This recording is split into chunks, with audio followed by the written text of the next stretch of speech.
خص بعض عباده بالطاعة وبعضهم بالعصيان وأشهد أن محمدا عبده ورسوله أرسله بالهدى والفرقان اللهم صل وسلم وبارك وأنعم على من أنزل عليه القرآن سيدنا ومولانا محمد وعلى آله وأصحابه وأنصاره وجنوده الذين تمسكوا بأشرف الأديان.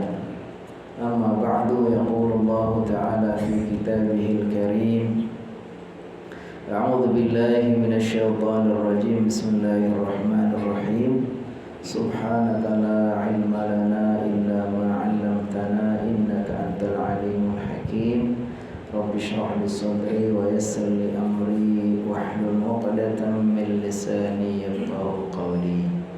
اللهم إنا نسألك علما نافعا ورزقا طيبا وعملا متقبلا. اللهم علمنا ما ينفعنا وانفعنا بما علمتنا. آمين آمين ya rabbal alamin. Hadirin dan hadirat seluruh jamaah salat subuh di Masjid Al-Falah, hafizakumullah. Mudah-mudahan Allah senantiasa memuliakan, meridhai dan memberkahi Bapak Ibu semua. Mari sama-sama kita memanjatkan pujian dan syukur kehadirat Allah Subhanahu wa taala di pagi yang penuh berkah, pagi di mana Allah karuniakan kepada kita taufik dan hidayahnya untuk senantiasa melakukan berbagai macam amal soleh, senantiasa menjaga keimanan kita. Allah SWT berikan taufik kita untuk mengamalkan amal-amal soleh. Lalu kita senantiasa berusaha untuk tawasau bil haq, dengan cara kita hadir di majlis, mendengarkan ayat-ayat Allah, hadis-hadis Rasulullah. Lalu kita bersabar, sabar untuk senantiasa dalam ketaatan, senantiasa menerima dengan penuh ridha ketentuan Allah Subhanahu wa taala, dan juga siap untuk menerima berbagai macam takdir Allah Subhanahu wa taala. Inilah orang-orang yang tidak akan pernah rugi dalam hidupnya, yaitu orang-orang yang beriman, beramal saleh, wa tawassaw bil haqqi wa tawassaw bis sabr. Mudah-mudahan kita semua Allah senantiasa diberikan hidayah, inayah dan istiqamah di dalam kehidupan kita. Salawat dan salam mudah-mudahan Allah senantiasa limpahkan, curahkan teruntuk baginda tercinta Nabi Muhammad SAW serta keluarganya dan para sahabatnya, dan kita semua kiranya Allah SWT catat sebagai umatnya, bagian dari umatnya yang kelak akan mendapatkan syafaat beliau di yaumul qiyamah. Alhamdulillah, kita sudah mengkaji secara rutin kitab sirah, fiqh sirah, yang kita sudah mulai kaji sejak bab 1, sekarang sudah masuk bab ke-7 atau pembahasan yang ke-7. Sebelumnya, supaya nyambung dengan pelajaran hari ini atau pagi ini, kita sudah membahas tentang bagaimana tantangan dakwah baginda SAW. Setelah beliau menyatakan berdakwah secara terang-terangan, maka respon dari orang-orang kafir, orang-orang Quraisy itu begitu kerasnya. Mulai mereka menolak dengan secara sirah, mereka menolak secara psikis, dengan melontarkan berbagai macam tuduhan-tuduhan, penghinaan-penghinaan, berbagai macam cara untuk menjatuhkan mental baginda. Nabi Muhammad dituduh tukang sihir, dituduh orang gila, dituduh dukun, orang yang memecah belah keluarga, menjadikan keluarga orang jadi pada bercerai, yang muslim, pokoknya yang pasangannya muslim tetap kafir dan seterusnya, sehingga mereka menuduh baginda SAW dengan tuduhan-tuduhan yang sangat menyakitkan, sampai Allah gambarkan bahwa Nabi Muhammad pun merasa begitu sakit hatinya, sedih. Makanya kata Allah, wa laqad na'lamu annaka yadhiqu sadruka bima yaqulun. Sungguh Allah tahu, kami tahu, kata Allah SWT, dadamu itu begitu sakit, sempit dengan apa yang mereka tuduhkan. Tetapi dengan demikian Allah tetap menjamin bahwa ya dakwah ini tetap harus berjalan sehingga Allah lindungi. Kata Allah, inna kafainakal mustahzi'in. Sungguh kami yang akan mencukupkan, yang akan membalaskan orang-orang yang selalu menghinamu, kata Allah SWT kepada Nabi Muhammad SAW. Lalu tidak berhenti sampai di situ, mereka juga melakukan teror-teror yang sifatnya fisik, khususnya kepada pengikut-pengikut baginda SAW dari kalangan para hamba sahaya ya. Mereka yang tuannya masih kafir, lalu ada yang budaknya masuk Islam, wah dihabiskan itu. Nah, begitu juga yang lain-lainnya, mulai dari Bilal bin Rabah, Khabbab bin Al-Ard, Ammar bin Yasir, ini orang-orang kecil ya, yang tidak punya kedudukan di tengah masyarakat, lalu mereka itu dimusuhi habis. Tapi mereka mau musuhi Nabi Muhammad SAW, ya mereka agak segan ya, karena di samping memang Nabi Muhammad itu adalah dilindungi oleh pamannya, juga Nabi Muhammad SAW tentu saja ini yang sebagai pemerannya ya. Dakwah ini pasti akan berjalan ya, sehingga tuntas ya, sehingga Nabi Muhammad SAW selalu Allah lindungi ya, walaupun sudah disakiti secara fisik, sudah berkali-kali terancam untuk dibunuh. Lalu Nabi Muhammad SAW dijelaskan di sini, setelah sekian terus berjalan ya, dakwahnya, lalu umat Islam ya, orang-orang Quraisy satu persatu sudah mulai banyak masuk Islam, maka Nabi Muhammad SAW perlu melakukan satu ya, upaya pengkaderan. Jadi umat Islam mereka sudah mulai bertambah ya, satu persatu masuk Islam. Nabi Muhammad melindungi mereka. Jadi kalau Nabi Muhammad SAW dakwahnya terus terang-terangan, tapi orang-orang yang sudah mau mengikuti masuk Islam itu Nabi Muhammad SAW lindungi dengan cara mereka tidak boleh juga beribadah secara terang-terangan. Mereka harus selalu dikuatkan dengan halaqah-halaqah, dengan sholat berjamaah, dengan berbagai macam pengajian-pengajian, kajian-kajian. Maka Nabi Muhammad SAW pada itu dilibatkan bahwa memilih rumahnya sahabat Al-Arqam bin Abil Arqam untuk sebagai markas dakwah. Jadi kita kenal ada sahabat namanya Al-Arqam bin Abil Arqam. Ini disebutkan adalah sahabat yang awal-awal masuk Islam. Ada yang menyebutkan ini masuk Islamnya urutan ke-7 dari kalangan sahabat-sahabat yang awal-awal masuk Islam. Nah, kalau dulu kita mungkin tahun ya, menjelang 2000-an atau tahun 90-an itu ada satu jamaah juga, organisasi yang terkenal di Malaysia namanya Al-Arqam. Itu sempat heboh juga. Dan mungkin nama Al-Arqam ini adalah diambil dari sini.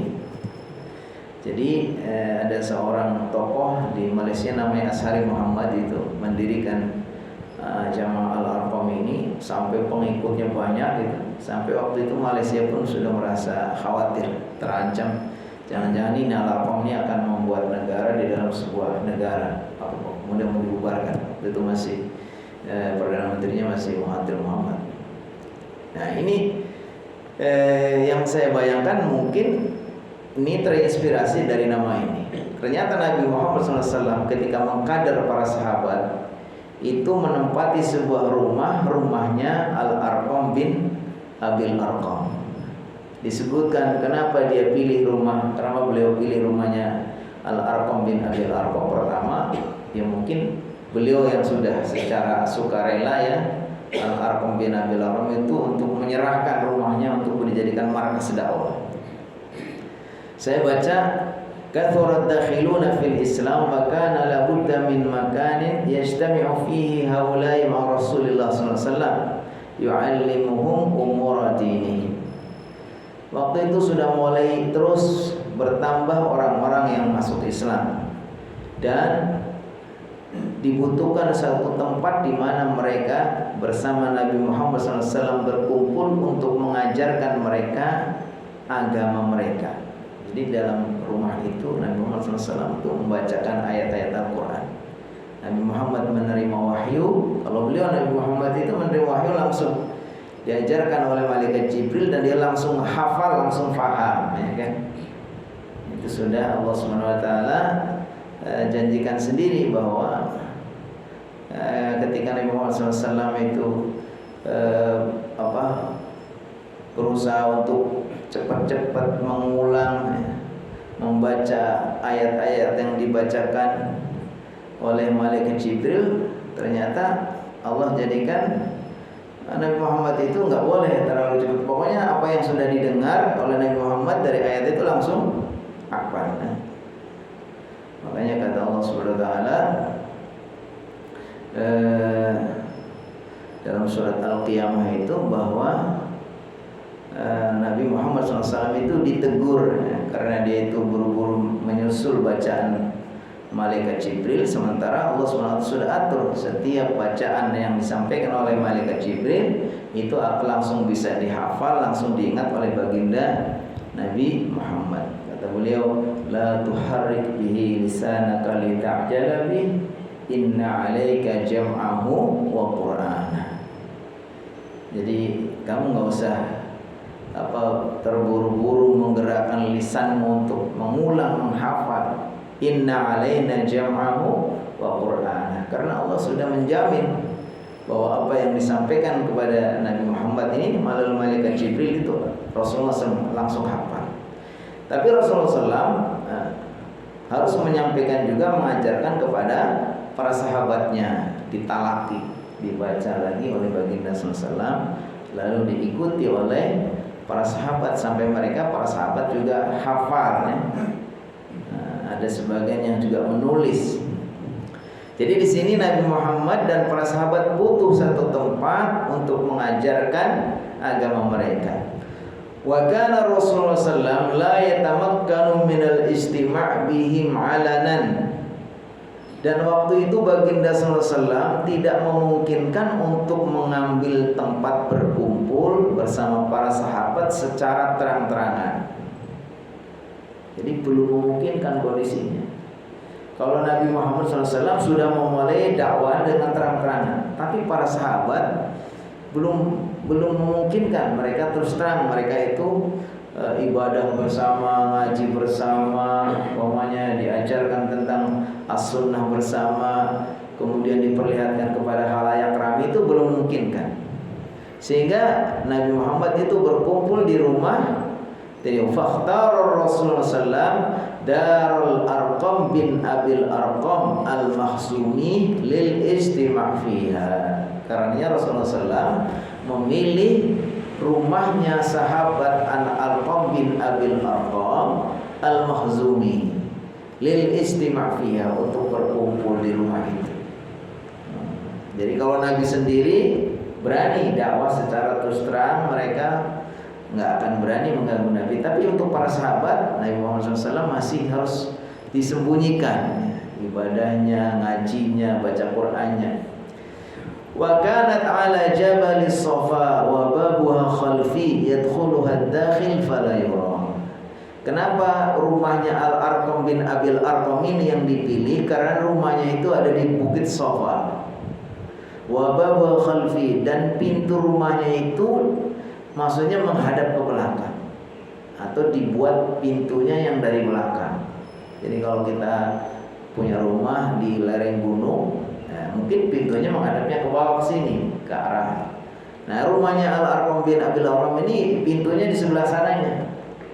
Bisa juga yang depan yang tidak difungsikan, sehingga orang itu keluar masuknya lewat yang pintu belakang. Fala yura, sehingga tidak ketahuan.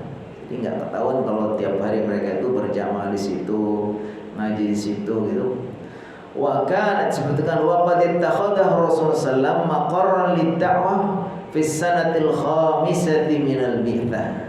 Dan Nabi Muhammad SAW menjadikan rumahnya Al-Arqam bin Abil Arqam ini sebagai maqarran lid-da'wah, sebagai markas dakwah, base campnya gitu kalau bahasa kita sekarang. Base campnya Nabi Muhammad mengajarkan, mengkadernya, mengaji bersama para sahabat ini di rumahnya Al-Arqam bin Abil Arqam. Itu terjadi pada tahun kelima setelah diangkatnya Nabi. Jadi kalau kita bacakan tahun pertama sampai tahun kedua itu dakwanya secara sirriyah. Tahun ketiga sudah mulai terang-terangan. Tahu begitu kerasnya respon orang-orang kafir, orang-orang Quraisy melawan dakwah Nabi.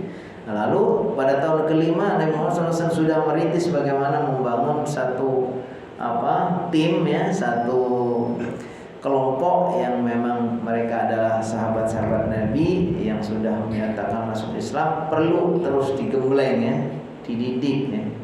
Sehingga di situ sebagai markas. Yajtami'u fiha sahaba ila Rasul sallam, di mana para sahabat di situ berkumpul bersama baginda sallallahu alaihi wasallam, fayata'allamuna minhul Qur'an. Lalu mereka belajar dari baginda sallallahu alaihi wasallam Al-Qur'an. Jadi Al-Quran ini memang diajarkan oleh baginda sallallahu alaihi wasallam ya. Ketika Nabi Muhammad menerima wahyu langsung disampaikan. Was-sunnah, dan juga diajarkan kepada mereka as-sunnah. Ya, sunnah itu adalah bisa yang sifatnya penjelasan Nabi Muhammad SAW, sabda-sabda beliau disebut sunnah qauliyah. Jadi Nabi Muhammad menerangkan ayat atau menyampaikan ajaran sesuatu atau apa saja yang diterangkan oleh baginda secara lisan itu disebut dengan sunnah qauliyah. Atau juga Nabi Muhammad mencontohkan melakukan berbagai macam perilaku ibadah, itu juga sunnah, namanya sunnah fi'liyah. Jadi ayat-ayat yang diimplementasikan dalam perilaku baginda SAW ya, sholatnya, baca zikirnya, apa saja bagaimana Nabi Muhammad SAW yang melakukannya itu disebut dengan sunnah fi'liyah. Atau juga sunnah takririyah. Apa sunnah takririyah?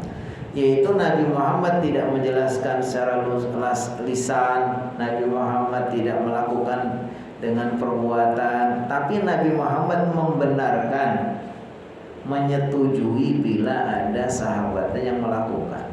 Ini namanya juga sunnah, namanya sunnah takririyah. Jadi sunnah itu ada 3 macam. Ada sunnah qauliyah, ada sunnah fi'liyah, ada sunnah takririyah. Nah itu semua diajarkan khususnya ketika mereka berkumpul bersama baginda sallallahu alaihi wasallam di rumahnya Al-Arqam bin Abil Arqam. Ada beberapa poin penting yang bisa kita ambil pelajaran dari sirah nabawiyah tentang bagaimana Rasulullah SAW menjadikan rumah Al-Arqam bin Abil Arqam sebagai tempat berdakwah, sebagai tempat untuk mengkaji, termasuk juga tempat untuk beribadah. Yang pertama disebutkan ahammiyatus salatil jama'ati fasattana baina salatil fardi fi manzilihi wahidan wa salatihi ma ikhwanihi muslimin yata'allamu minhumul kayfiyatil amaliyah lis-salah wa yanmu bainahum as-suluqul hasan wal khuluqul jamil. Di sini digambarkan betapa pentingnya salat berjamaah. Jadi ketika ada di rumah Al-Arqam bin Abil Arqam itu Nabi Muhammad SAW sudah melakukan salat berjamaah karena belum punya masjid ya. Belum ada mereka masjid. Ada anak Masjidil Haram ya yang di dekat Ka'bah, tapi paling yang bisa melakukan itu yang berani adalah Nabi Muhammad SAW. Itu pun dimusuhi habis. Tapi kalau untuk para sahabatnya tidak. Mereka masih sembunyi-sembunyi salat berjamaah di rumah Al-Arqam bin Abil Arqam. Maka sungguh berbeda antara sholat seseorang yang dilakukan sendiri di rumahnya dengan sholat seseorang bersama saudara-saudaranya di masjid atau berkumpul tadi di markas dakwah. Karena dengan seperti itu mereka bisa belajar langsung bagaimana cara mengamalkan sholat. Jadi ngelihat ya. Makanya baginda SAW mengatakan, "Shollu kama ra'aitumuni usolli." Sholatlah kalian seperti kalian melihat aku sholat. Jadi Nabi Muhammad SAW sejak beliau itu mengajari bagaimana berjamaah sampai akhir hayat beliau itu kan sudah ratusan ribuan kali ya sholat bersama para sahabat. Sehingga kalau kita mendapatkan riwayat dari sahabat itu ada beda-bedanya sedikit ya. Ada yang meriwayatkan Nabi Muhammad kunut, ada yang mengatakan tidak kunut, ada yang begini-begini, itu beda-beda itu ya memang karena Nabi Muhammad SAW itu ya sudah sekian kali dilihat oleh para sahabat, oleh sekian banyak sahabat ya, bagaimana baginda SAW itu sholat. Sehingga sahabat yang meriwayatkan tentang bagaimana sholat Nabi itu tentu punya persepsi walaupun sholatnya tiap hari ini tapi kan beda penilaiannya. Atau boleh jadi memang ketika didapati oleh sahabat ini Nabi Muhammad kunut, atau ada hadis yang menjelaskan di kunut, kemudian hadis lain yang tidak umpamanya masalah itu. Jadi ini sangat memungkinkan menjadikan terjadi perbedaan. Tapi perbedaan-perbedaan itu hanya sifatnya yang furuknya. Kalau periwayatan tentang sholatnya nggak ada yang beda. Sholatnya tetap sama-sama 5 waktu, rakaatnya juga nggak ada yang beda gitu ya. Waktunya juga sama ya. Nggak ada yang waktu sholat subuh maunya ntar siang, nggak ada. Gitu. Artinya hal-hal yang seperti itu tidak jadi nggak jadi masalah. Jadi jangan gara-gara hal-hal yang kecil kemudian kita berselisih di antara sesama kita. Jadi di sini tekankan betapa pentingnya sholat berjamaah. Karena dengan itu mereka akan bisa melihat bagaimana sholat Nabi Muhammad SAW sholat, dan mereka juga bisa tumbuh bagaimana mempelajari suluk atau perilaku baginda Nabi Muhammad SAW. Dan Nabi Muhammad SAW berusaha untuk tidak membiarkan para sahabat melainkan harus sholat berjamaah. Sampai kalau kita membaca hukum fikih tentang sholat berjamaah itu ya macam-macam ya. Tapi ada juga yang sangat keras ya. Nabi Muhammad SAW digambarkan dalam hadis itu ya, Nabi Muhammad SAW sampai minta, ada seorang sahabat yang tidak bisa melihat ya, buta, kemudian nggak ada yang nuntun ya. Kemudian dia minta izin untuk tidak berjamaah pun Nabi Muhammad tidak mengizinkan. Awalnya diizinkan, tapi begitu ditanya, apakah kamu bisa mendengar adzan? Kedengaran adzan dari sini? Kata sahabat itu, iya dengar. Kalau gitu kamu penuhi panggilan itu. Walaupun kesimpulan para ahli fikih, hukumnya salat berjamaah itu ada yang mengatakan sunnah muakkadah, ada yang mengatakan fardu kifayah, ada yang mengatakan sampai fardu ain. Ya, kalau fardu ain artinya setiap orang laki-laki yang dewasa yang nggak ada udzur itu wajib. Ya. Yang lebih rendahnya adalah fardu kifayah. Kalau sampai ada satu masyarakat ya di situ ada satu kelompok masyarakat nggak ada orang yang menegakkan jamaah di situ, musholanya kosong namanya, nah itu dosa. Atau yang paling rendahnya adalah sunnah muakkadah. Salat berjamaah itu sangat ditekankan ya, sunnahnya sunnah yang sangat ditekankan. Jadi pentingnya sholat berjamaah. Dan ternyata sholat berjamaah ini harus mempunyai atau ada kaitannya dengan kehidupan dalam masyarakat. Jadi kalau dari awal Nabi Muhammad SAW itu memang beliau adalah seorang nabi, seorang pemimpin. Ternyata beliau bukan hanya di luar sholat saja. Jadi beliau justru menjadikan imam di dalam sholat berjamaah ini sebagai gambaran juga imam di luar sholat. Makanya di antara sekian banyak yang harus diprioritaskan menjadi imam, Nabi Muhammad mengatakan wasahibus sultan, orang yang punya kekuasaan itu yang paling berhak. Memang ada hadisnya mengatakan aqra'ukum li kitabillah, orang yang paling berhak untuk jadi imam diprioritaskan itu yang paling aqra', yang paling bagus bacaannya, paling banyak hafalannya, ya, paling fasih, paling benar bacaannya, itu yang paling aqra'. Kalau mamanya semua dalam kemampuan bacanya itu sama, akro semua, maka yang paling paham kepada sunnah, a'lamuhum bisunnah, yang paling ilmunya paling dalam. Kalau dalam kedalaman ilmunya itu semua sama, pengetahuan tentang sunnahnya sama, apa dikatakan fa'aqdamuhum hijratan, orang yang paling dulu hijrahnya. Jadi orang yang paling dulu hijrahnya itu menggambarkan dia paling kuat keimanannya, paling cepat merespon seruan Allah. Ketika Nabi Muhammad SAW menyeru sahabatnya untuk berhijrah, dia segera bergegas, dia menyiapkan apa yang bisa dia bawa, kemudian hijrah, dia tinggalkan semua. Nah, kalau mamanya hijrahnya juga bareng, ya, berarti apa dikatakan fa'akbaruhum sinnan, yang paling senior umurnya. Tapi 4 hal ini semua dibatalkan kalau sudah ada penguasa di situ. Kalau penguasa sudah menunjuk imam rawatib, maka yang paling berhak imam rawatib, kecuali imam rawatibnya sudah menyerahkan kepada yang lain. Kalau dia itu belum menyerahkan kepada imam rawatib, di situ ada penguasa, di situ yang paling bertanggung jawab si penguasa. Makanya harusnya itu kalau dalam Islam ini kepemimpinan sholat ini tidak terpisahkan dari kepemimpinan masyarakat.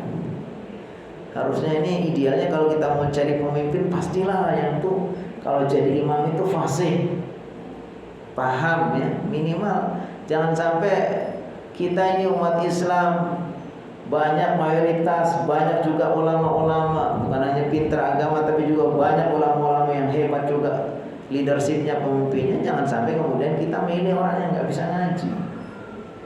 Dan itu ujian yang menimpa kepada kita mulai dari awal dulu. Kita belum menemukan seorang ulama ya, kecuali sebentar itu pun ya, artinya kita sebenarnya harus koreksi juga. Kita ternyata sudah kebawa kepada sekularisme. Sekularisme itu satu paham kita itu memisahkan urusan agama dari kehidupan. Padahal kalau dalam Islam itu ya kita justru agama ini adalah Allah turunkan untuk mengatur kehidupan. Kehidupan apa saja? Kehidupan yang semua, dari perkara yang paling kecil sampai yang paling besar. Perkara yang sangat pribadi, urusan sampai kita tidur, sampai kita kamar mandi, sampai urusan yang sangat penting, sebuah negara. Cuman sayang kita ini sudah kebawa sama omongan orang-orang yang justru mereka itu sengaja ya, menjauhkan umat Islam dari hal-hal penting dalam kehidupan, termasuk dalam kepemimpinan. Jadi sekali lagi, di sini pelajaran yang penting juga untuk kita ambil bahwa sholat berjamaah ya, ini bagian dari cara Allah SWT ya, mengajarkan kita agar bersatu di bawah satu komando seorang pemimpin ya. Pemimpin pasti pemimpin yang baik ya kan. Atau kalau kita membaca tentang kenapa sih Abu Bakar radhiyallahu anhu itu dipilih menjadi pengganti Rasulullah SAW. Ternyata itu ide pemikirannya, usulannya itu ternyata Khalifah atau sahabat Umar mengingat ketika baginda Nabi Muhammad SAW itu yang seharusnya setiap hari menjadi imam, dia sakit parah kemudian tidak sanggup lagi atau tidak mengimami lagi, lalu meminta Abu Bakar untuk menggantikan. Itulah yang jadi alasan yang terbersit di hati sahabat Umar. Kalau kata beliau, kalau baginda SAW dalam urusan sholat, urusan agama saja rela untuk digantikan oleh Abu Bakar, maka tentu urusan kepemimpinan dunia ini mesti beliau ridho diganti sama dia. Maka dipeganglah tangan Abu Bakar oleh Umar bin Khattab, lalu diikuti oleh sahabat-sahabat, lalu dibaiat sebagai pengganti, sebagai khalifah. Ini pelajaran yang pertama ya, pentingnya kita sholat berjamaah, dan hendaknya jamaah kita ini adalah sekaligus sebagai simbol persatuan kita yang di bawah komando seorang pemimpin di luar sholat. Jadi berjamaah ini di dalam sholat, tapi di luar sholat juga kita harus berjamaah juga. Yang kedua, ahammiyatus suhbatis salihah fi hayatil muslim. Wal muslim bihajatin la suhbatin salihatin tudzakiru idza nasiya wa tu'allimu idza jahula wa tunabbihu idza ghafala. Ini yang kedua adalah pentingnya kita untuk bersahabat dekat dengan orang-orang baik, pergaulan kita di tengah masyarakat yang baik. Jadi kalau Nabi Muhammad SAW dengan para sahabatnya yang sudah masuk Islam ini, kemudian di antara mereka para sahabat itu harus dekat, tiap hari harus ketemu, bagaimana belajar, membaca ayat, menjelaskan tentang agama mereka gitu. Karena mereka itu sangat butuh. Dengan mereka itu bertemu, berkumpul dengan sahabat-sahabat yang baik ini, dia akan mengingatkan ketika dia lupa. Dia akan mengajari kalau dia tidak tahu. Dia akan juga mengingatkan ketika lalai. Jadi pentingnya hidup di tengah masyarakat bersama orang-orang baik, ya kan? Sampai Rasulullah SAW dalam hadis, Innama mathalul jalisi salih wal jalisi su kahamilil miski wa nafikhil kir. Fahamilul miski imma an yakhdiyaka wa imma an tubta'a minhu wa imma an tajida minhu rihan tayyibah. Wa nafikhul kir imma an yuhrika thiyabaka wa imma an tajida minhu rihan khabitha. Jadi perumpamaan teman-teman yang baik dan teman-teman yang jahat itu seperti, kalau berteman dengan yang baik seperti berteman dengan penjual minyak wangi, dan berteman dengan teman yang jahat seperti berteman dengan tukang pandai besi. Kalau berteman dengan orang-orang yang menjual minyak wangi, boleh jadi kita akan mendapatkan minyak wangi itu. Setidaknya kita disuruh nyoba, atau kita bisa membeli darinya, atau kita setidaknya minimal mendapatkan aroma harum. Ini manfaatnya kita berteman dengan yang baik. Adapun berteman dengan pandai besi atau tukang besi, boleh jadi kita itu terbakar. Kalaupun tidak terbakar, setidaknya kita akan merasa panas, ya, asapnya nggak enak, matanya pedas dan seterusnya. Ini gambarannya, jadi bagus sekali. Nah, ini ternyata memang sangat penting kita ini, hidup kita ini banyak diwarnai oleh orang-orang yang ada di sekitar kita. Makanya kata Rasulullah SAW, almar'u ala dini khalili. Seseorang itu biasanya mengikuti din, itu agama atau kebiasaan, ala khalili. Orang itu biasa terpengaruh mengikuti orang-orang dekatnya. Khalil itu kan orang-orang dekat. Jadi ketika kita ingin mengenali siapa sebetulnya dia itu, baik cara pandangnya, kemudian itu kita lihat aja sahabat-sahabatnya. Ketika dia berada di tengah orang-orang yang kita tahu dia begini, berarti dia juga nggak beda. Kalau kata pepatah apa? Anil mar'i la tas'al wasal an qarinihi fa innal qarina bil muqarani yaqtadi. Jadi kalau kita pengen tahu seseorang itu, tanya aja siapa sahabatnya, lihat aja sahabatnya.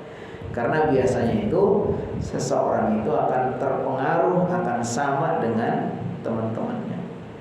Seperti umpamanya, jadi kebaikan seseorang ini biasanya sangat ditentukan juga oleh lingkungannya.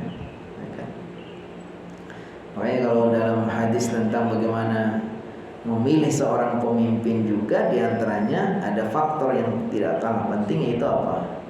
Kata Rasulullah SAW, ma la yab'atsullahu min nabiyyin ma ba'atsallahu min nabiyyin wa la istakhlafa min khalifatin illa kanat lahu bitanatan. Setiap ada seorang nabi diangkat atau seorang pemimpin diangkat, seorang khalifah diangkat menjadi pemimpin, melainkan mereka akan dikerumuni, dikelilingi oleh para pendukung-pendukungnya. Boleh jadi itu pendukung-pendukung yang baik, yang dia akan selalu menopang, mengusahakan untuk terlaksana kebaikan-kebaikan di lingkungannya, atau na'udzubillah didukung sama orang-orang jahat, yang akhirnya walaupun pemimpin itu bagus, pemimpinnya baik, tapi kalau tiap hari berada di lingkungan orang-orang jahat, lama-lama dia itu akan terpengaruh. Makanya pentingnya kita Ternyata ketika kita memilih pemimpin itu tidak ansih, tidak melihat dia secara pribadi. Walaupun itu faktor penting juga, tapi harus diperhatikan juga siapa ya. Karena di zaman sekarang apalagi itu kan, ada orang ketika melihat itu potensial untuk jadi pemimpin, lalu dia dukung ramai-ramai bagaimana diupayakan supaya jadi pemimpin. Setelah jadi, dia ternyata mau memanfaatkan aja, apa yang jadi kroni-kroninya, dan itu berlaku untuk semua sekarang ini. Saya kenal salah seorang pengusaha yang cukup terkenal ya. Itu tadi kalau ada pilkada dia itu selalu berusaha untuk mendekat. Bahkan ada kadang dia rela mengorbankan setia untuk mendukung ini. Kalau kelihatannya dia kurang yakin satu ini juga bisa punya potensi dua-duanya menang, dia sumbang dua-duanya, dia main dua kaki. Dengan apa alasannya? Nanti kalau dia menang, proyek-proyek apa dia. Jadi itu yang kita rasakan sekarang. Dan itu ternyata dalam hadis juga disebutkan. Jadi ketika kita melihat pemimpin ini bukan melihat secara pribadi. Boleh jadi dia itu orang yang baik, jujur, lugu, nggak ada niat untuk jahat. Kalau tiap hari itu terus saja, malam dia akan terpengaruh dan berubah dia.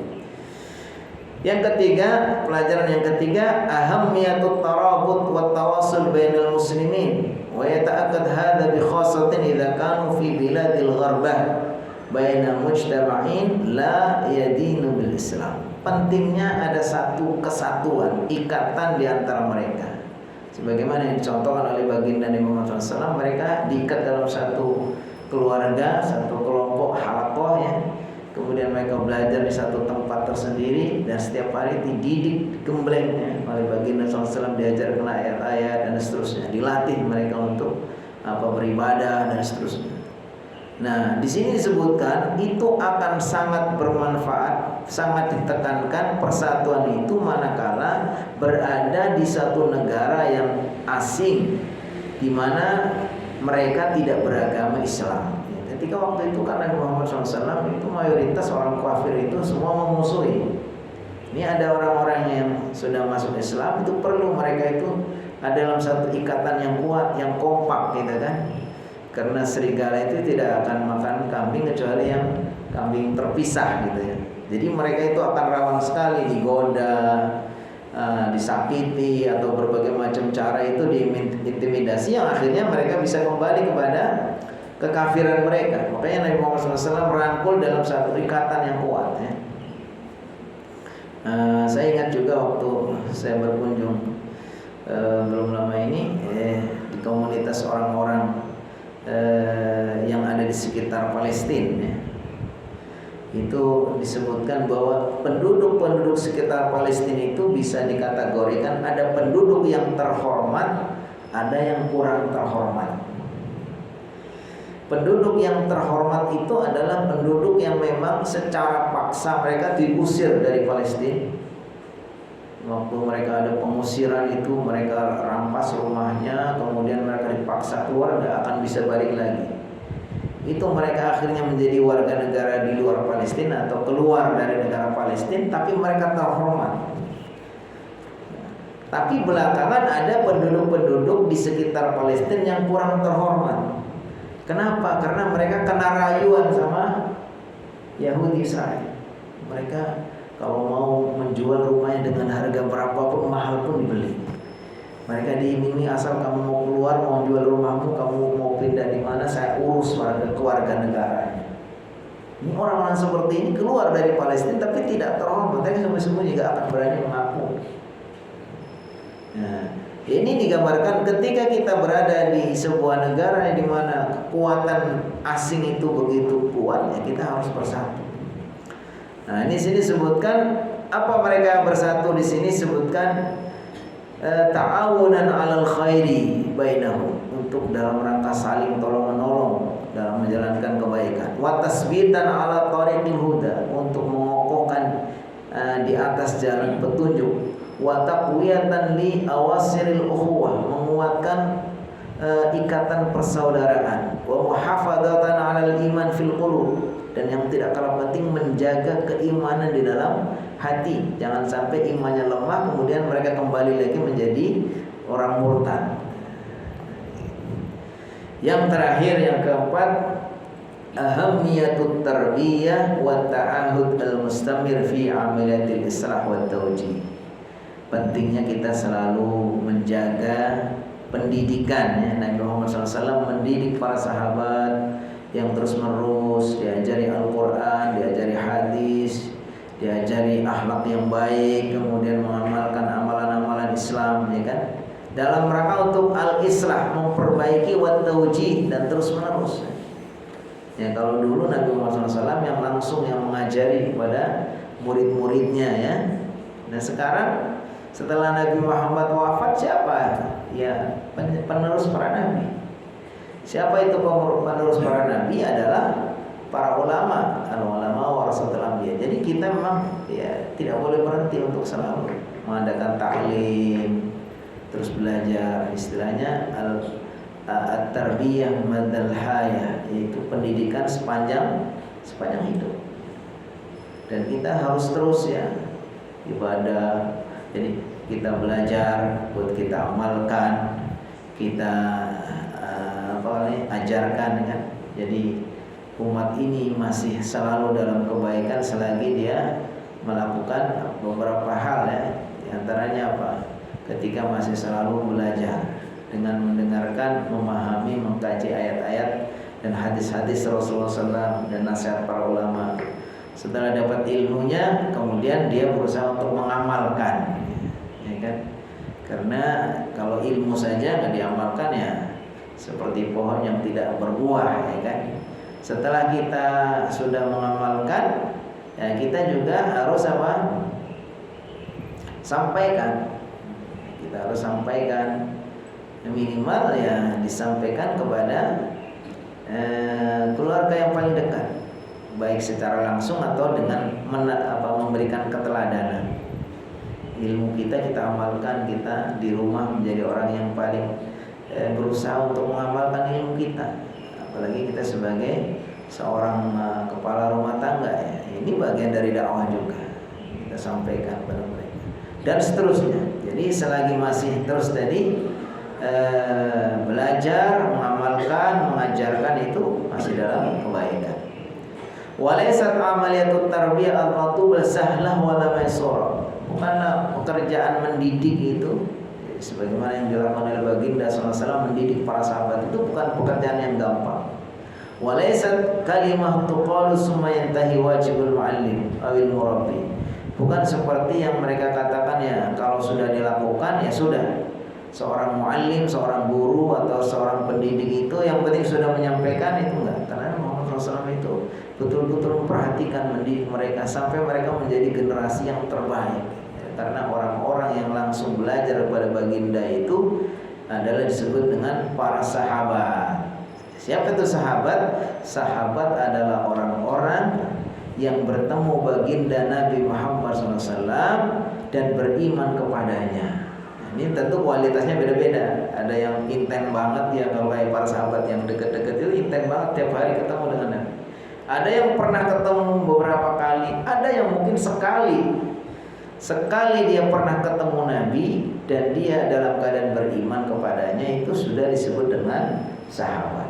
Ini sahabat itu sebagai generasi yang terbaik. Kata Rasulullah SAW, khairul quruni qarni. Sebaik-baik generasi yaitu abadku. Karena mereka orang-orang yang langsung mendapatkan pencerahan, pengajaran dari Nabi Muhammad SAW. Tsummal ladzina yalunahum. Generasi yang kedua adalah tingkatannya lebih rendah sedikit, adalah orang-orang yang sesudahnya, yaitu murid-muridnya para sahabat.